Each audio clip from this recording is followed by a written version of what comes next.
Hi friends, what's up? This is our iPhone 360 reader. I'm back again with yet another pretty handy tip.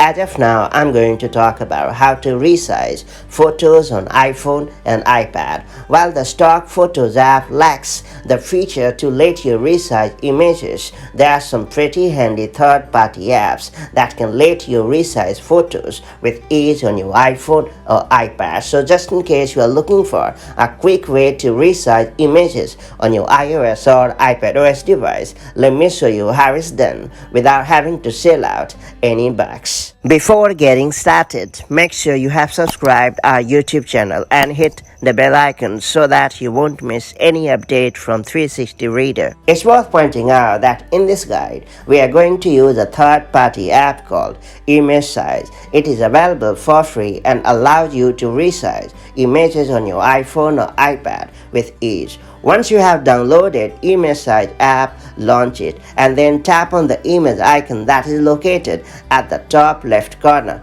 of the screen. Then tap the image you would like to resize. Then you have to tap on choose in the lower right corner of the screen. Then you have to select your image resize option at the top of the page. You have options like pixel, millimeter, centimeter, and inch. You can manually add in the size of your image as well. Finally, you have to tap on the download button in the lower right corner to save your image. That's pretty much it. The Resize app will then automatically save the image to your camera roll on your iPhone or iPad. That's all there is to it. So that's how you can perfectly resize images on your iPhone or iPad. If you found this video helpful, do like and share it, and I'll see you in the next video with more such handy tips and tricks. Till then, stay safe and have a great time. Bye bye.